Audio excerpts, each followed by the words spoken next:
Hey guys, today we're gonna install a CIPHER auto harness bar on a 2016 WRX.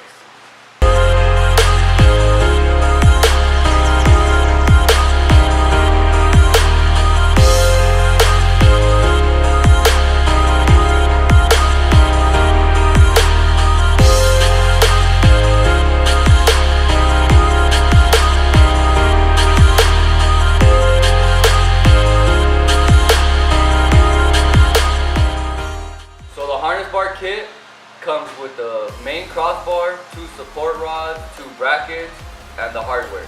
Let's get started.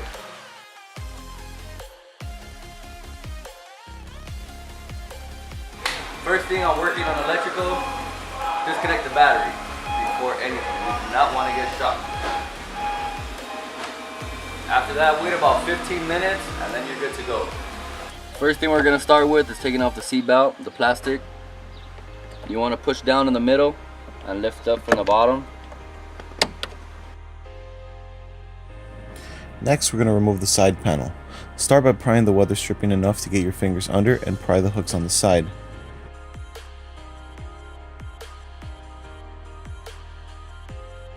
Do this all the way until you reach the lower door trim.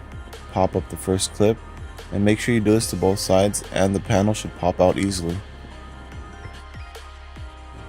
To loosen the B-pillar panel, we'll need a 10mm and a 14mm socket. Use the 10mm to loosen the lower bolt.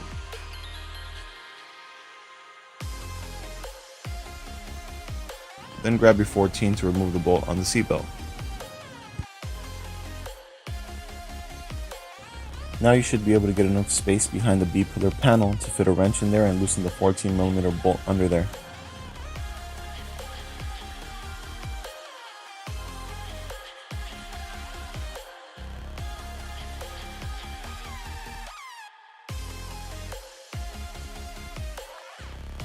It has a lock washer behind the bracket, so you won't be able to take the bolt out completely, but that's fine. We only need to pry it enough to slide the harness bar bracket behind it anyways.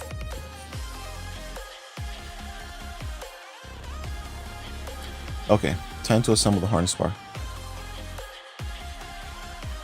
First, you're going to insert the swivel brackets into the main crossbar ends. Something very important to note is that the smaller angle of the swivel bracket must be facing up to fit properly. If you're having any fitment issues, make sure the brackets are on the right way.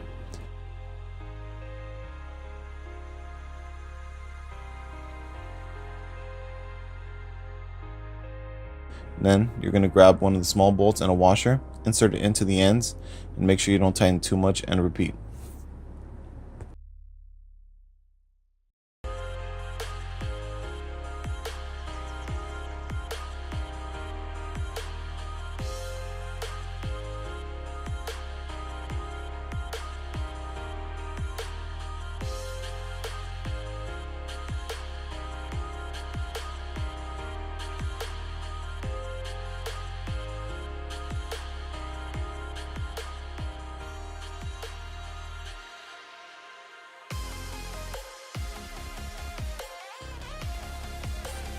Alright, time to install.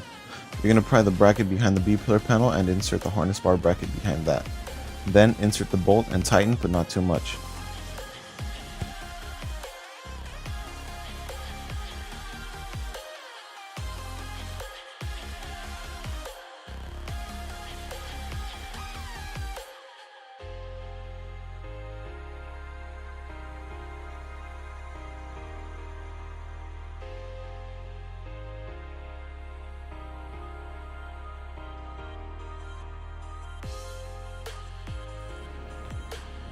Now we're going to install the support rods. Use the longer bolt, a washer, and a 17mm socket to connect the rod and the main crossbar. The support rod holes are 2 different sizes. Make sure the small one goes on the bar and the larger one goes to the seatbelt bolt on the floor.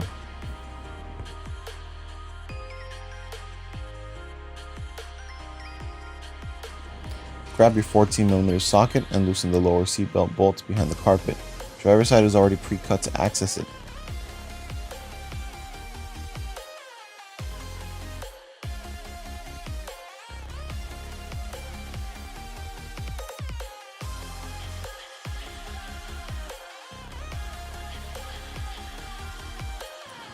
there's going to be 2 spacers on the 14mm bolt and the lock washer. You're going to need something to cut it off or a flathead to pry it off. Remove 1 spacer, then insert the support rod, adjust the rod length if needed, and then bolt it back down and repeat. After which, tighten up the upper support rod joints and then tighten the main crossbar joints and the bracket.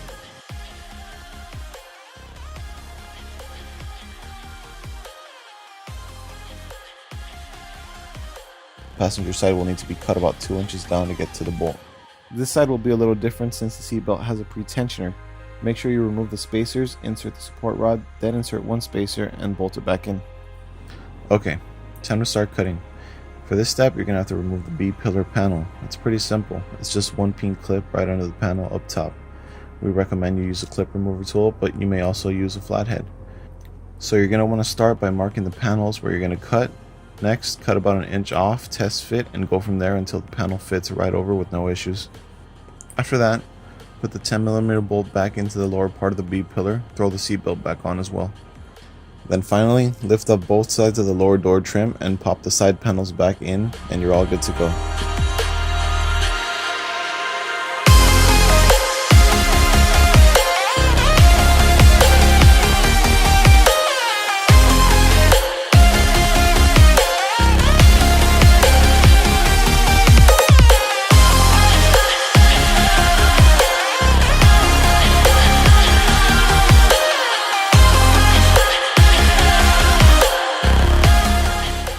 Alright guys, this is a finished product right here.